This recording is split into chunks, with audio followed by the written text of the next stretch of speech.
ಈ embroidery business start ಮಾಡಿರೋರು ಈ ಒಂದು ಮಿಸ್ಟೇಕ್ ಮಾಡಿದ್ರೆ ಖಂಡಿತ ಕಸ್ಟಮರ್ನ ಕಳ್ಕೊಂತೀರಾ, ಅಥವಾ ವರ್ಕ್ ಮಾಡಿರುವಂತ ಬ್ಲೌಸೇ ವೇಸ್ಟ್ ಆಗುತ್ತೆ. ಆರಿ ವರ್ಕ್ ಅಲ್ಲಿ ಮಾರ್ಕಿಂಗ್ ಅನ್ನೋದು ಮೋಸ್ಟ್ ಇಂಪಾರ್ಟೆಂಟ್. ಸೊ ನಾವ್ ಈಗ ಸ್ಟಾರ್ಟ್ ಮಾಡಿದೀವಿ ಅನ್ನೋರು ಮೊದ್ಲಿಗೆ ನಮ್ ಬ್ಲೌಸಸ್ ಅಥವಾ ಫ್ಯಾಮಿಲಿ ಫ್ರೆಂಡ್ಸ್ ಬ್ಲೌಸಸ್ಗೆ ಮಾರ್ಕ್ ಮಾಡಿ ವರ್ಕ್ ಮಾಡಿ ನಾವೇ ಸ್ಟಿಚ್ ಮಾಡಿಸಿದ್ರೆ ನಮ್ಗೆ ಒಂದು ಕ್ಲಾರಿಟಿ ಸಿಗುತ್ತೆ, ನಾವು ಕರೆಕ್ಟ್ ಮಾಡ್ತಿದೀವಾ ಇಲ್ವಾ ಅಂತ ಗೊತ್ತಾಗುತ್ತೆ.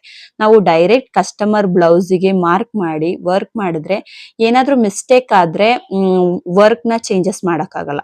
ಸೊ ಅದಕ್ಕೆ ಟೈಲರ್ ಹತ್ರ ಮಾರ್ಕ್ ಮಾಡಿಸ್ಕೊಂಡು ಚಾರ್ಜಸ್ ನ ಪೇ ಮಾಡ್ಬೋದು. ಇಲ್ಲ ಅಂದ್ರೆ ಯಾರ ಹತ್ರ ಸ್ಟಿಚ್ ಮಾಡಿಸ್ತಿರೋ ಅವ್ರ ಹತ್ರನೇ ಮಾರ್ಕ್ ಮಾಡಿಸ್ಕೊಂಡು, ಅಥವಾ ಅವ್ರು ಮಾಡ್ಕೊಡಲ್ಲ ಅಂತ ಅಂದ್ರೆ ಮೊದ್ಲೇ ಸ್ಟಿಚಿಂಗ್ ಚಾರ್ಜಸ್ ನ ಪೇ ಮಾಡಿ ಮಾರ್ಕ್ ಮಾಡಿಸ್ಕೋಬಹುದು. ಅವಾಗ ಅವರು ಮಾಡ್ಕೊಡ್ತಾರೆ.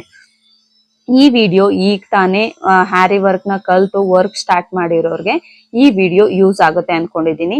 ನಿಮ್ಗೆ ಈ ವಿಡಿಯೋ ಯೂಸ್ಫುಲ್ ಅನ್ಸಿದ್ರೆ ನನ್ನ ಪೇಜ್ ನ ಫಾಲೋ ಮಾಡ್ಕೊಳ್ಳಿ, ಜೊತೆಗೆ ಈ ವಿಡಿಯೋನ ಲೈಕ್ ಮಾಡಿ. Thank you.